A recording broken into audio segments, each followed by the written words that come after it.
Hi guys, so tonight I'm having kind of a mukbang because I am trying Mimi Chang's dumplings for the first time, and I was a little surprised at how good they are because they say so much about Mimi Chang in New York. All the freaking hipsters and stuff up in freaking Wburg and all those places are all like ranting and raving over Mimi Chang, which I actually went to the restaurant when it was in the Lower East Side. I don't know what happened to it. Or I noticed it was somewhere else, or maybe it was another. No, I'm pretty sure it was Mimi Chang's because I had her monthly special. And so now I understand why people are obsessed. It's super authentic.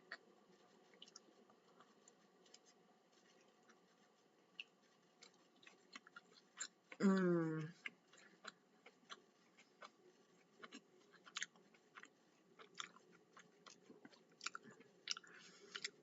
I love Chinese food so much.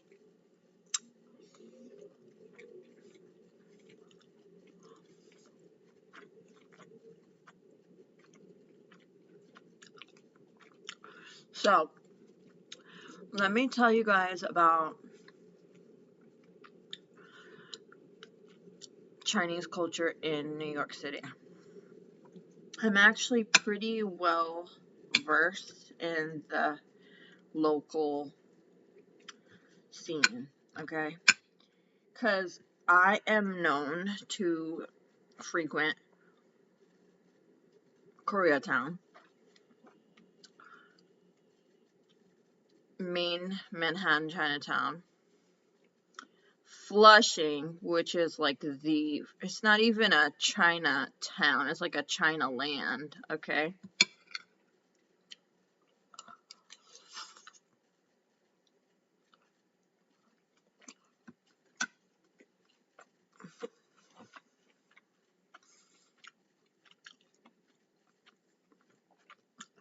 And LIC, which is the sleeper.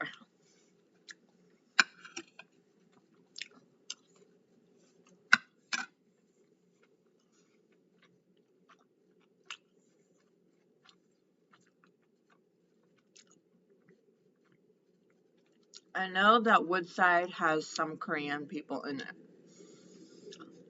Woodside, Queens. There's a H Mart there and everything. I know that.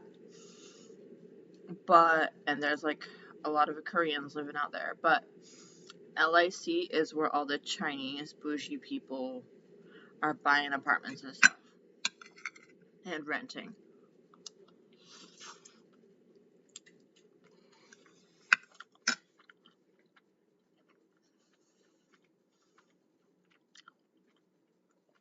And it's slowly elevating Queens to like the next level, okay? Because Williamsburg is right there to the south, but it's not as wavy and flashy as LIC in some ways, okay? In some ways. You still have all the jewelry in Williamsburg, so.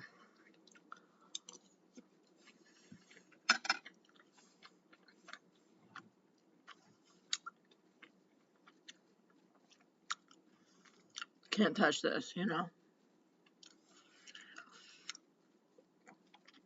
These dumplings are so good. I think these are the Berkshire, some fancy pork, okay?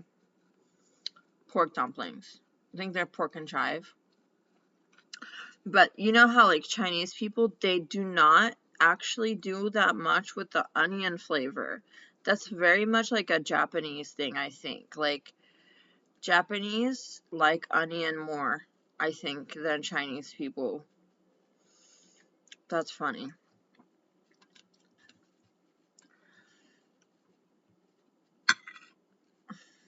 Koreans are fine with onion as well, but for some reason, Japanese are all about like negi something, negi this, negi that.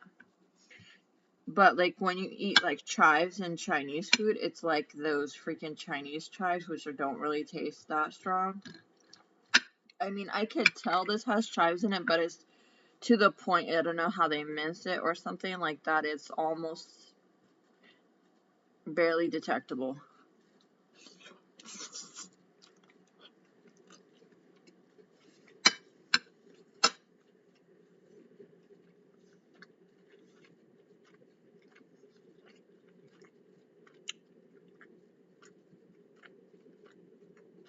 And the wrapping is so good. It's got that like pale yellow, and it is hearty. Like I guess it's egg wrapping. It's so good. It really gives you that like filling dumpling, like thick, um, not insignificant, like,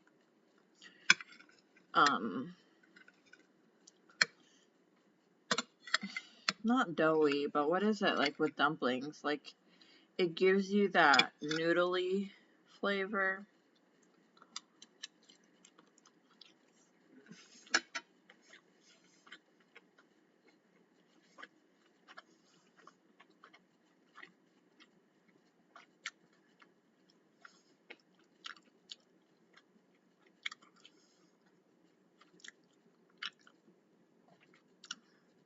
It really satisfies the palate.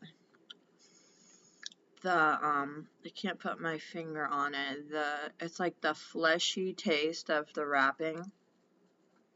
Like, it's not just fluff. It's not just, it's, the skin is thick. You know what I'm saying? It's chewy, it's gummy, it's not really gummy, it's not sticky, it's chewy and satisfying.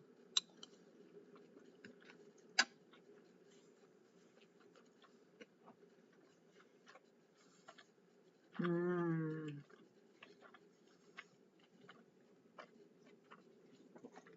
Not at all what I suspected. Because hipsters, like the freaking Manhattan and stuff, hipsters, they're not known for their like,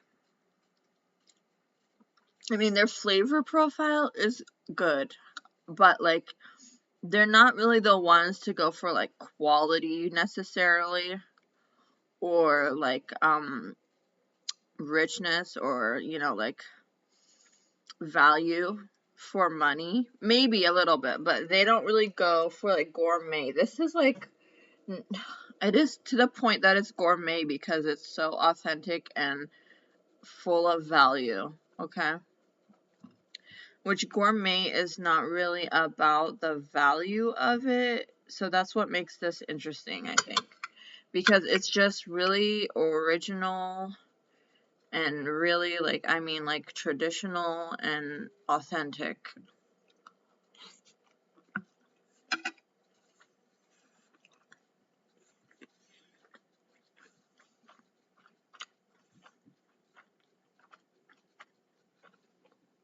Like, if a rich person in China made dumplings, because pretty sure these kind of dumplings are like street food or something. I'm not sure, but like in Chinatown, you can go to like dumpling stores, and it's just like, it's like $5 for like a 10-piece tray or something like that, and they're not like this. They're kind of like less egg, I guess, in the wrapping, and it's not as heavy. Okay, so I feel like this is like, it's not really gimmicky. It's just poor man's food. The dumplings that they sell are the quick um Chinese stop and shop kind of like places, the restaurants in Chinatown. This, on the other hand, is like if a bougie person were in the kitchen making dumplings. That's what this is.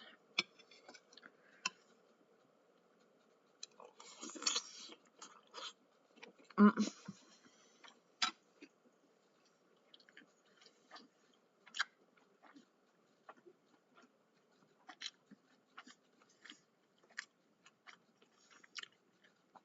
Really hearty, really good. The filling is not, the filling is kind of plain, but the wrapping makes it, and I steamed it. And you could boil them too. And I was like, they're not going to hold up if I boil them, because my experience with dumplings that I get in Chinatown is that the wrapping is not super solid. It's just like the perforate. Like these, on the other hand, I could see you boiling them, putting them in a soup, and the wrapping could hold up. Okay? Look at that. Perfect. Not overdone stylistically. It's just soul elevated, nourishing, rich.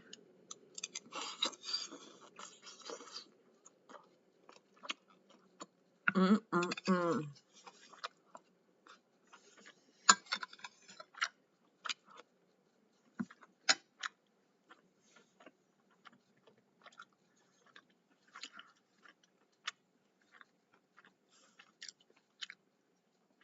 That's how I want my dumplings.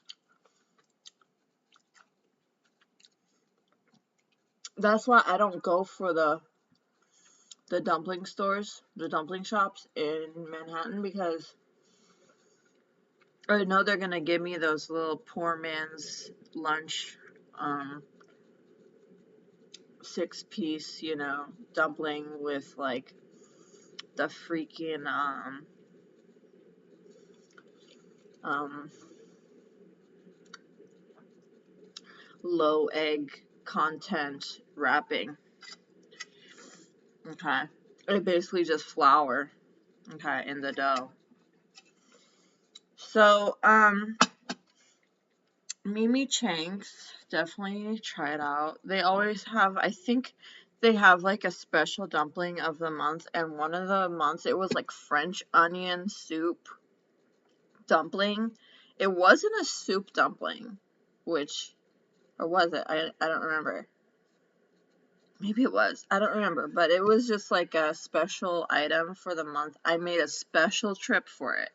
It was okay. I mean, but it was just kind of like a flavor of the month type thing. It wasn't really like, so that's the first time I ever try their dumplings, like their authentic ones.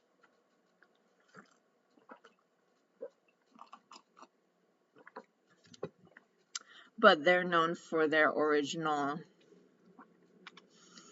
creations, like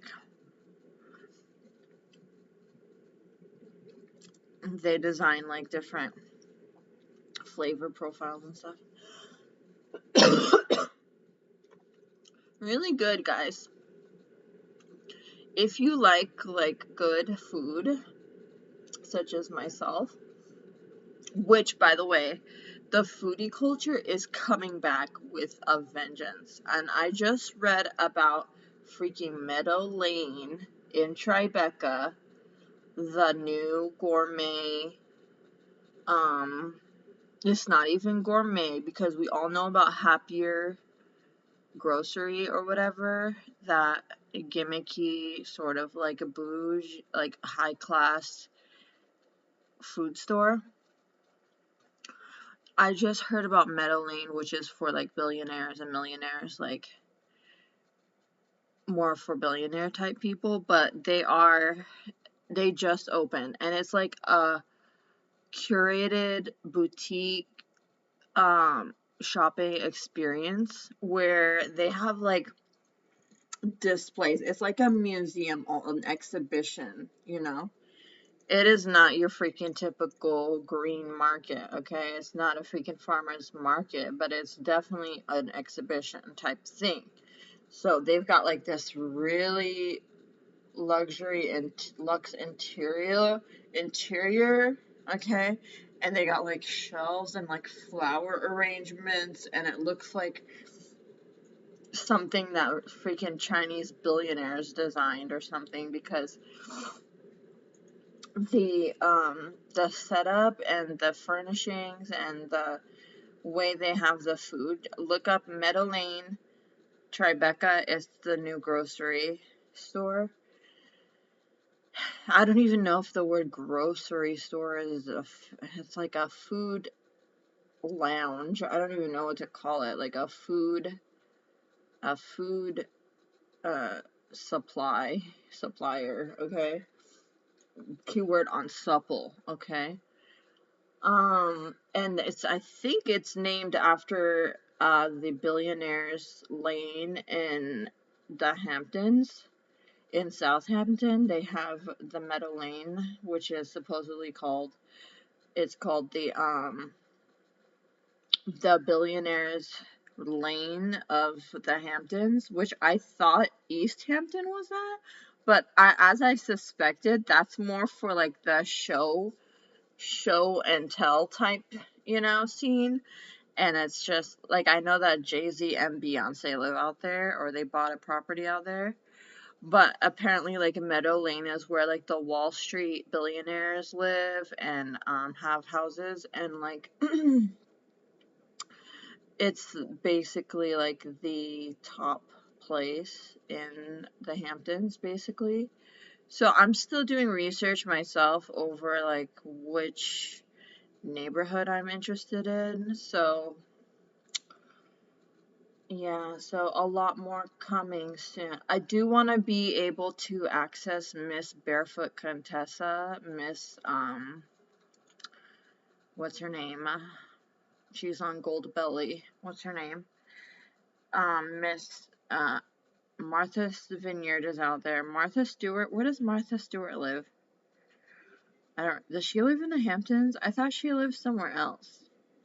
I don't think she lives in New York, does she? I have to look that up. Where does Martha Stewart live? But I'm not talking about her, because Martha Stewart, she's like a home and garden person. I'm talking about that famous cook lady, Martha Stewart. And she went to a freaking prison. Where does she live now? She's from New Jersey. Martha Stewart residence. Oh yeah, she lives in Maine, I think. Westport. Oh no, she does live in New York. And she has a summer home in Maine, Martha Stewart, and she has a New York City apartment with her daughter. So her current residences include Cantito Corners, Bedford Farm in Katona, New York, Skylands, Steel Harbor, Maine. Well, I knew about that one, the freaking ocean place in Maine. And her Upper West Side. Oh my God, she lives in the Upper West Side with her daughter. Turkey Hill. That's what I thought she used to live. Connecticut. She used to live in East Hampton. Okay, like cottage, shingled cottage, and then West Village duplex. In 2000, she purchased a modern minimalist condo in West Village. But where exactly is Katona, New York? Is this in upstate? I'm confused. It doesn't sound like Long Island. Does it? Where is Katona, New York? Oh my God. Freaking Google Gemini. Okay. Bedford. Where is news maps? Um,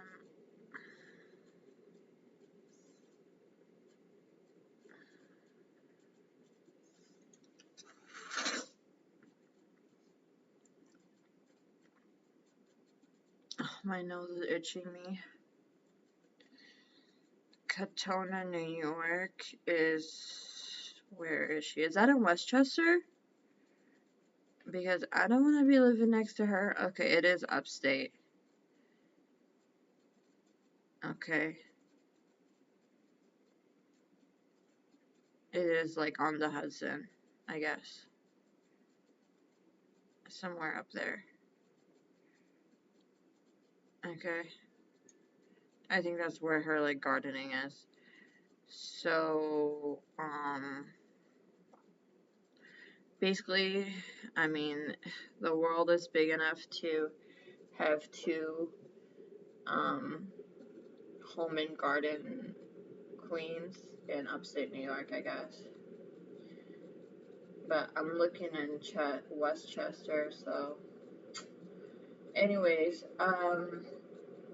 the point of this was to look up my main lady. What's her name? Barefoot Contessa. Well, Martha's my main lady too, but Barefoot Contessa, which her name is Ina Garten. Okay. She is goals basically because I know she doesn't do like French food like Martha, and she's fat, but it's okay because don't we all want to be fat, Jewish, and rich? Like Ina Garten? Did her husband die? That's what I'm worried about. Barefoot Contessa. Oh, they got divorced. Oh, no, they didn't. They are married. They briefly separated and almost divorced in the 1970s when her career with the Barefoot Contessa store took off, challenging traditional gender roles. Oh, wow. You know, I remember watching episodes of Barefoot Contessa and how, like, Jeffrey was, like, happy that she cooked for him, but, like, at the same time, he didn't want her to be on TV and stuff. That was so funny. And this lady, freaking, let's not even mention this lady, the freaking British lady, freaking the cooking show lady with the disabled kids, which I don't really like to watch her because, you attract what you watch, so I do not want my kids to be disabled like this lady. What's her name? The freaking Jewish whore. What's her name? The freaking whore from UK. What's her name? So hard for me to keep track of all these scammers, cheaters. Okay. Oh, and this new lady, the freaking fat, acid heat lady, the freaking Persian lady or something, Samin Nosrat. Let's not even talk about her. Freaking Nigella Lawson. Did she get divorced? Nigella husband.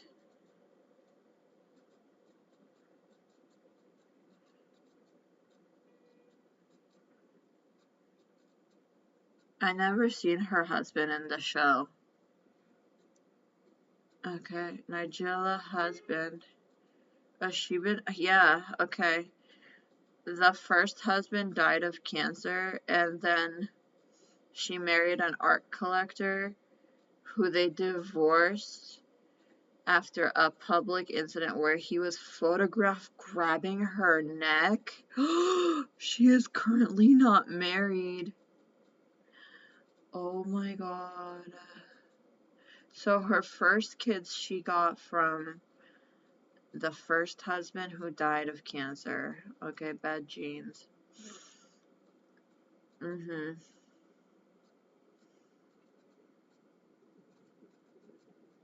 Did he go to jail, Charles? Yeah, the second husband was super wealthy. He was worth 100 million pounds. So what happened? Did he go to jail? Who is Nigella has been divorced?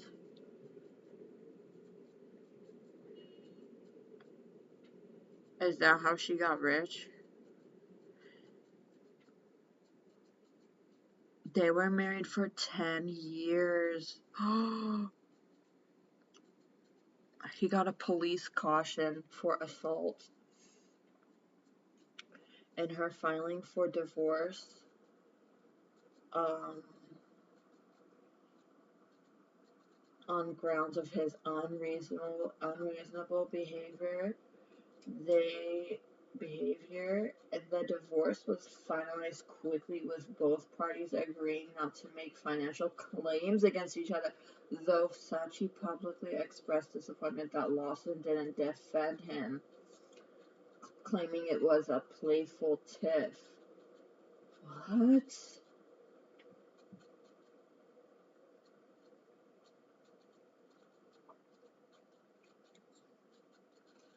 So wait, did she get more money? Is that why? She was probably making Skrullas in British pounds, and she probably made him feel like emasculated, so that's why he grabbed her mouth. Okay. That's crazy. Anyway, I don't like to read about that. That's good that she got remarried after she had 2 retarded kids, but that still doesn't make her like good in my book. I don't like watching her. I've seen a couple episodes, but that's it. I do not follow Nigella. I am much better taste and style and cook that, like, that's below me. I do not. Ina Garten, on the other hand, she's extremely classy, and I envy her. Okay. Martha is just wild. That's a whole nother story. But this new lady, the freaking salt, fat, whatever, salt, fat, acid. Oh, it's on Netflix? Okay. This lady. Oh, and let's not mention that freaking Egyptian lady that works for the New York Times. What's her name? I could go forever. You know, since I became like on Social Security, the only thing I had was cooking. Like that was my only hobby, and I had to stretch my checks because I only had so much money on food stamps. So I became very creative in the kitchen and experimenting and studying, like seriously contemplating, because I was trying to get the most flavor and delight out of my food as possible because I was on a budget, okay? So I learned about these people. This girl, Nosrat Samin, Persian. Samin means rich or fat in Arabic. Samin.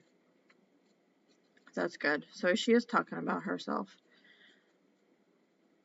She's an Iranian American TV host, food writer, and podcaster. So I get like kind of like queer vibes from her. I don't know. She lives in Oakland. I don't know if she's a lesbian, but this freaking Egyptian lady, freaking, what's her name? Oh, I forgot her name again. Egyptian New York Times cook. Which I learned some stuff from her, actually. Oh, she's talking about Egyptian food. Oh, this is somebody else. Is this her? New York Times cooking? Oh, no, this is somebody else. Who's this? Noor Murad. Some other NYT cooking person. But this lady who, she has like a TV, she did a book too. Sohela or something. What's her name? Oh, I'm so upset right now. What is her name? I follow her on Soha, that's her name, I think. Soha? Sohla, which is not a very common name in Arabic. Sohla El-Waili. I was so happy about her because I was very pleased to see her working for the New York Times for once because I needed representation, and she was like this Egyptian lady, and she got married and she got pregnant, she had a kid. And I don't know about her food that much. She did show a few things that interested me, but Sola El Waili, that's her. She's got that like Egyptian skin thing going on. And I was like, oh my god, there's a freaking Arabized person on freaking NY Times for once. Okay.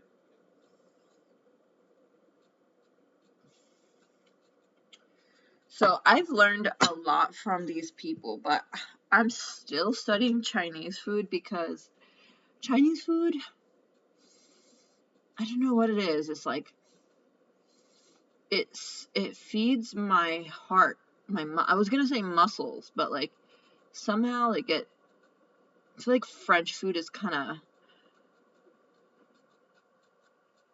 stressful for the heart sometimes, but Chinese food is just like good for your muscles, your skin. I don't know what it is, but Chinese food, I really like it. I need to learn how to make it because um I do not really like those Chinese restaurants. I do get takeout from time to time, but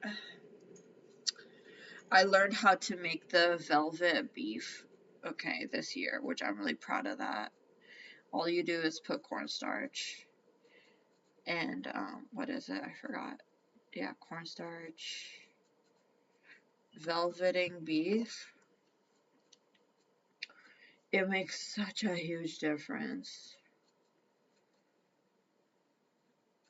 Okay, for stir fry, all you have to do is coat the beef, with cornstarch, and then it retains moisture when you fry it or blanch it.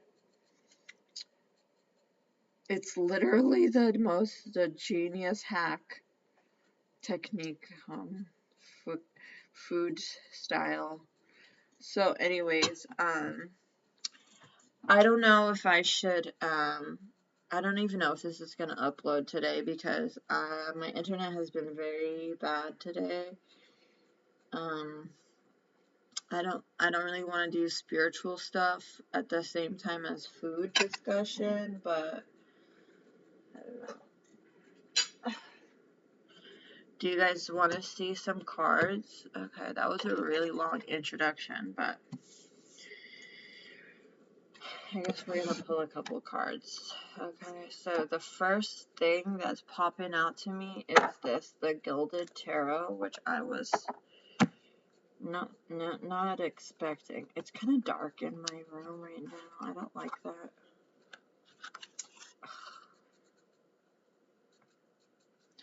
I wish I had like a better lamp.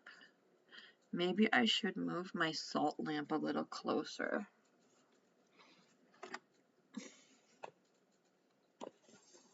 I have this fantastic salt lamp that I've had for like over 10 years, back when they were a thing.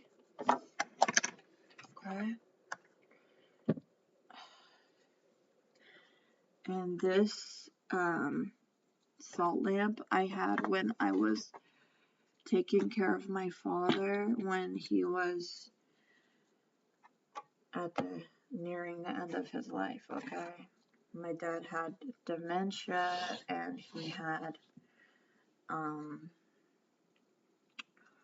difficulty walking, okay? Where am I gonna put my mirror? Okay. My freaking table is unbalanced right now, so I have to move a couple things around. Sorry, guys. Because I moved the lamp and now my whole feng shui is like messed up. So I'm gonna put some of these tarot cards over here. Okay, just to. Okay, that's a little better. Okay. This card I got from my Japanese boyfriend last year. Okay, and for Christmas. And I'm being told like to put it away because it's almost Christmas and that was a long time ago. So I'm gonna put this somewhere.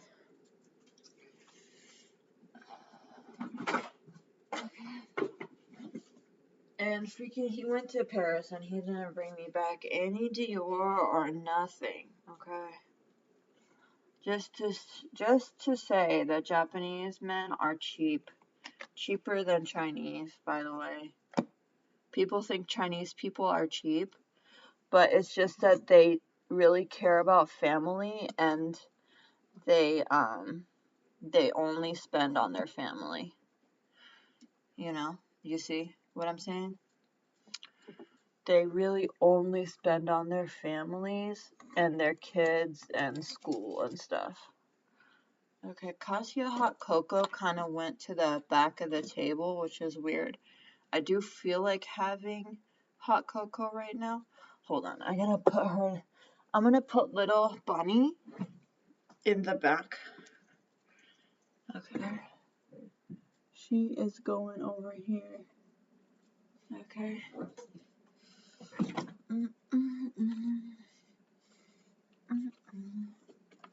Bunny, bunny, bunny.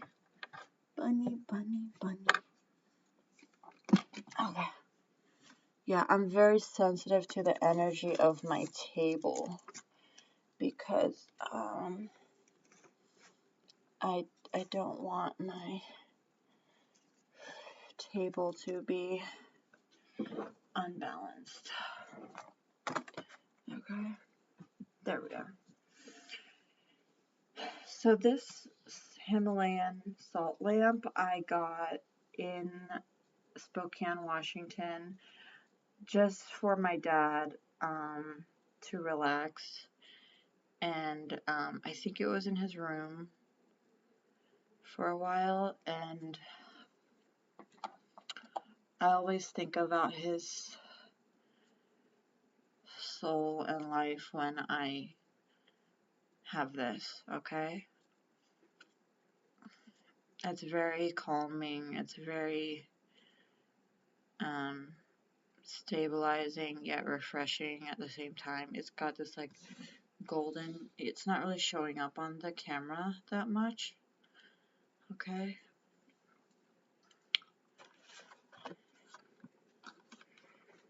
So my dad died in the spring, okay? But I'm okay. That winter I took care of my dad.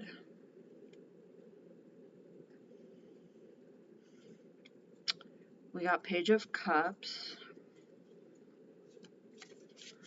which is very orange, and it's not because of the lamp, but in this deck, it's the page is wearing orange.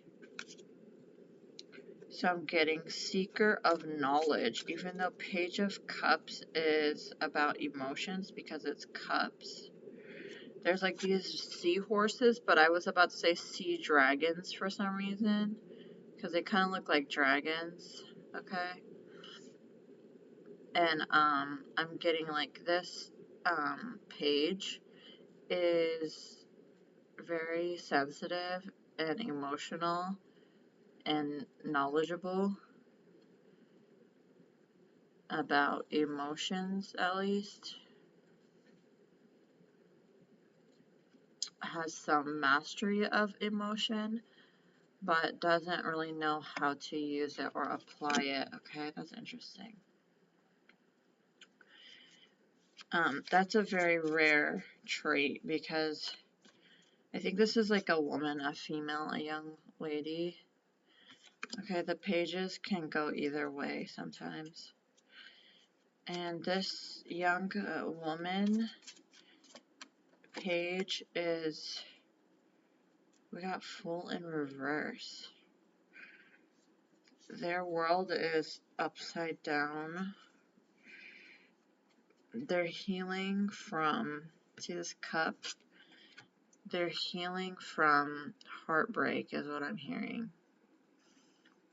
Okay, they have experienced some tumultuous emotions and like passion and emotion.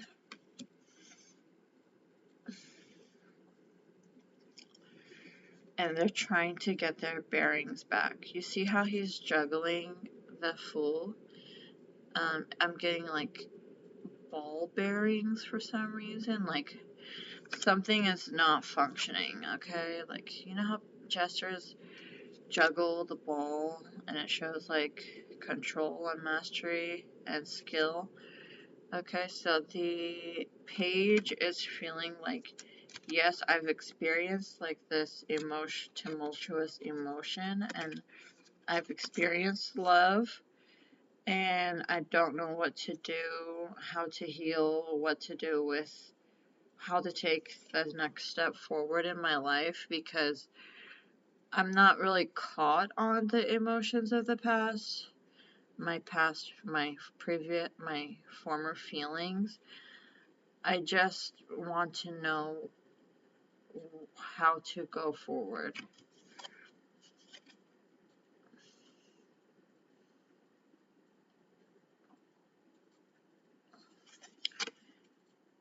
And the Fool is saying that like life is a cycle, okay? Because he's 0, which is a circle, and he's the beginning of the cycle, and he's got like the cycle of the zodiac there, and he's saying like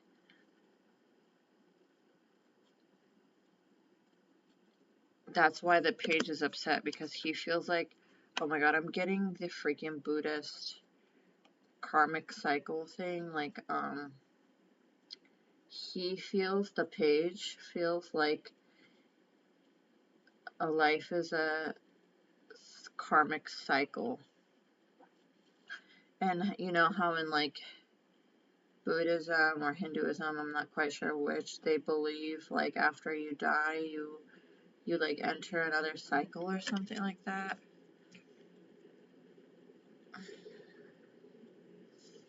Yeah, something about being caught in the cycle of something, okay? Bearing the burden of my past and my ancestors is what I'm hearing, okay? Let's, what's going on? Ace of Cups. Okay. We had this in another reading. This is kind of a relief. We've got these little goldfish and koi and a golden chalice and the phases of the moon and a brown eye, okay? I'm getting like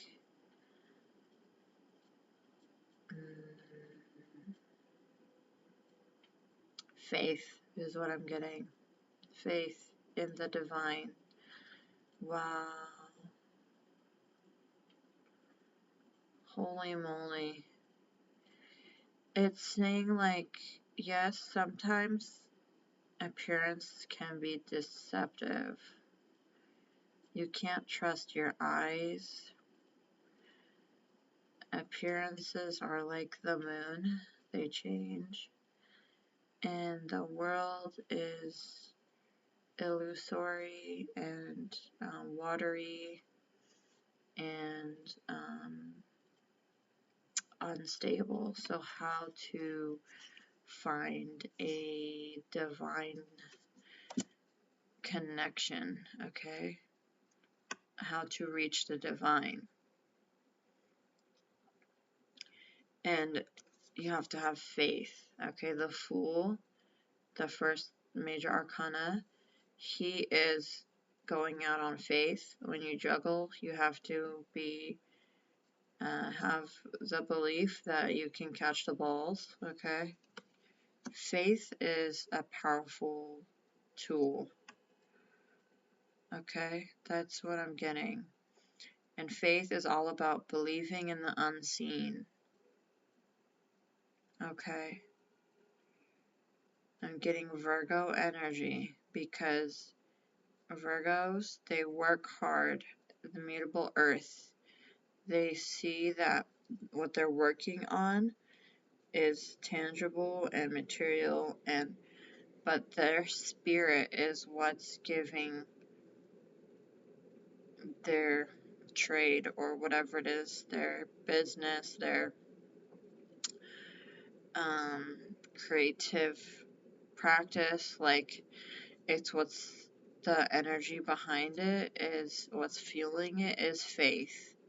Virgos are faithful, okay? That's it from this deck, okay? And we got bottom of the deck, Temperance, which is this lady.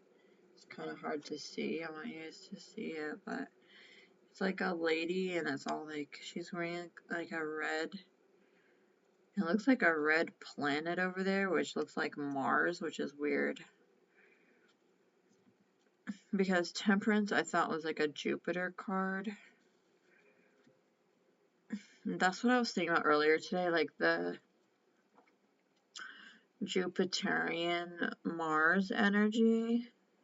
Because Mars neighboring planet is Jupiter, so I was thinking about the energies between Mars and Jupiter today, and it's showing up right here. It's talking about the will of alchemical energy. Alchemical activity requires like a drive and a will, okay? Mars. And alchemical temperance is maintained by Jupiter, okay? I guess you can kind of see what's going on here. It's like a lady, her breast. I just saw like a breast, but it's, her breasts are covered, but I don't know what this thing is right here. Is it a shield? I think it's just showing up like that because of the light, but it's actually like her shoulder or something right there, but it's looking like a freaking breast. Okay.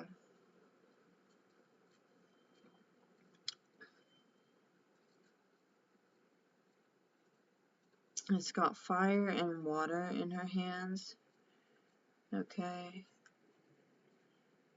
Water in the right and fire in the left hand. It looks like the opposite way in the camera, but fire in the right and water in the left. Okay, so it's saying that there has to be balance between drive and emotion. So this Page of Cups, he's kind of understanding that. Emotion and drive. But, okay, here's the thing. The Page is mercurial in a sense, and he wants the Jupiterian energy for alchemy, but he's not really, okay,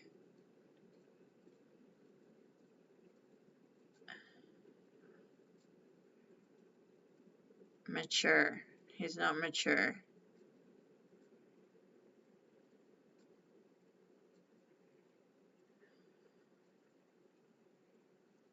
So that's what's to be explored, okay?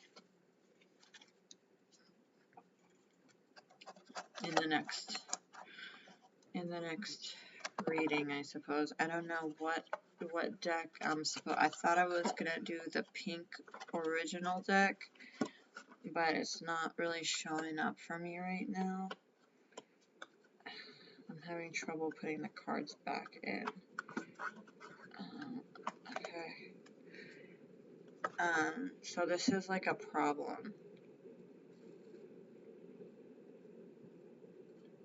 This page, who I'm speaking to, has drive, ambition, and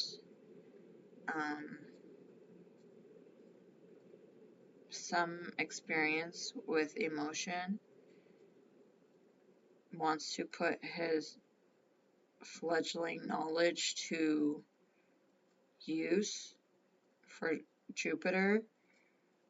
Okay, but the faith is lacking, I guess, because, yeah, that's bad.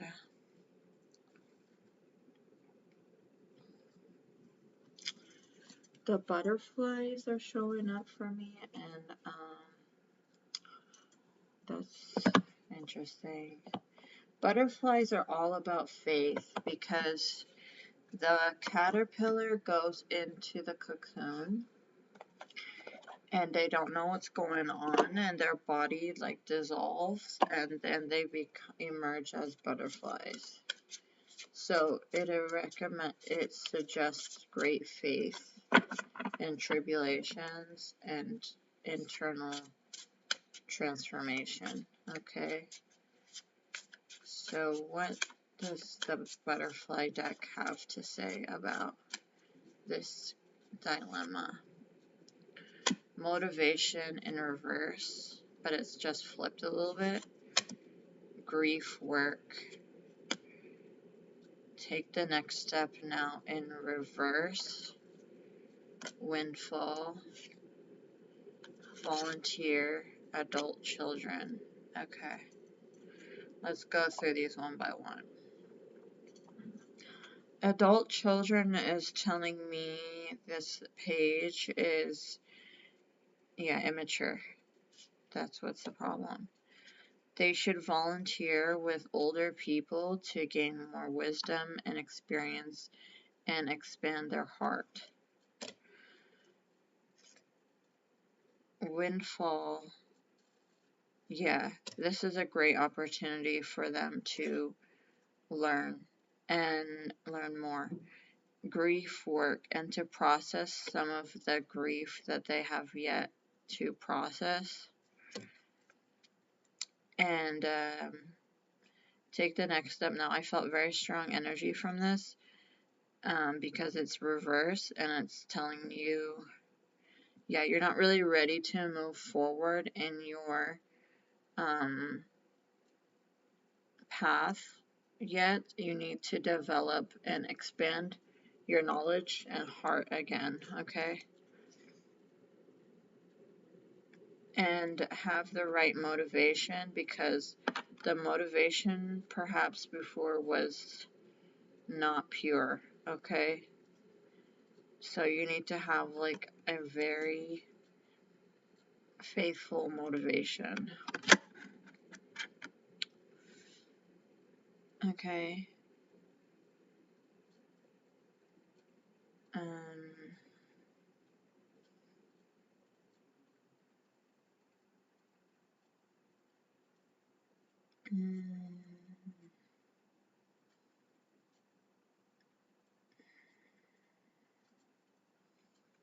You may have earned some stripes, but you don't have enough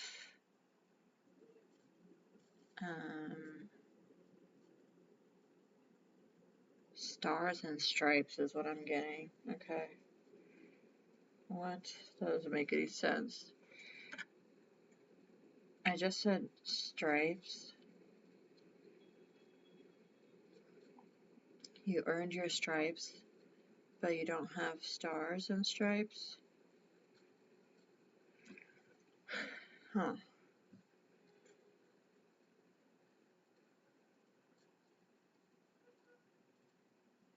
I'm getting dot dot, like Hinduism. That's crazy. Yeah, there's some kind of like motivational issue here. Okay.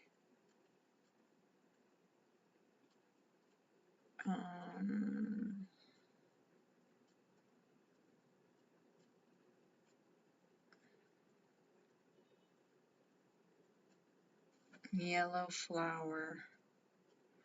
See those little yellow flowers in the middle of the pink flower? Okay, I think the butterfly is really interested in that part of the flower, like the center is red and the yellow around it. Like this part of the flower is actually not what's attracting the butterfly. It's this like thing in the middle, this part. And it's like the essence, it's the core, it's the source of like the smell or whatever the butterfly is attracted to. And it's like, get your story straight. What is your motivation? That's the problem. Okay. So the story is saying like, yeah, the light is not even being reached because it's like the motivation is wrong. There's some knowledge, there's some emotional depth, okay, but there's no light really. It's just attraction, okay, attraction, and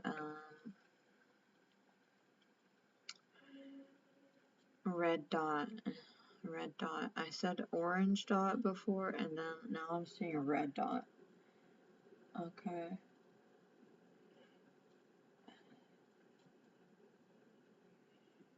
Weird.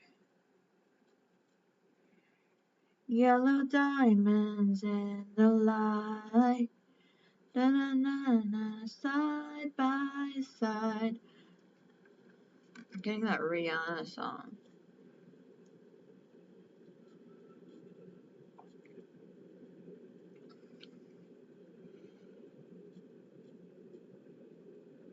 We found love in a la da da.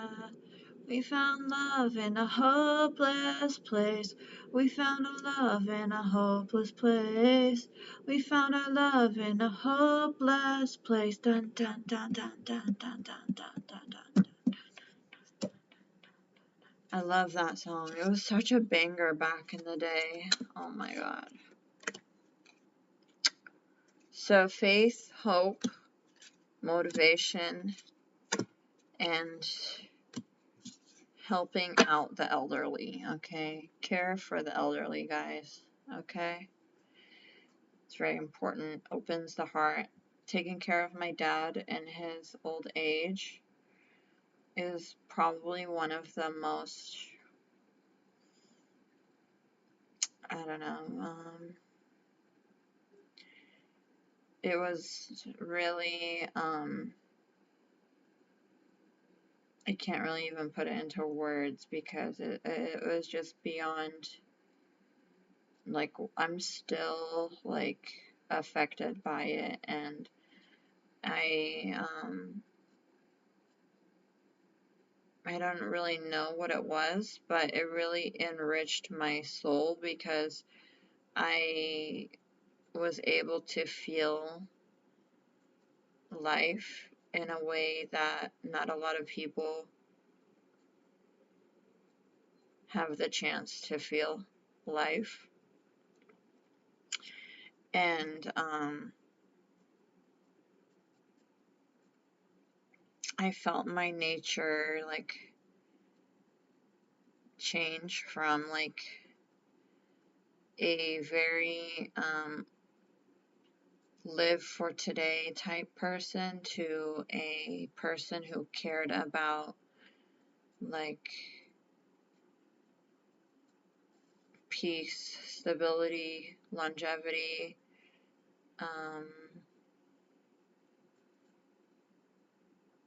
family, and goodness, and safety, and comfort, and all those things that the soul wishes for. And I remember that being kind of a difficult lesson to learn, but it was rewarding in the end because it changed me over time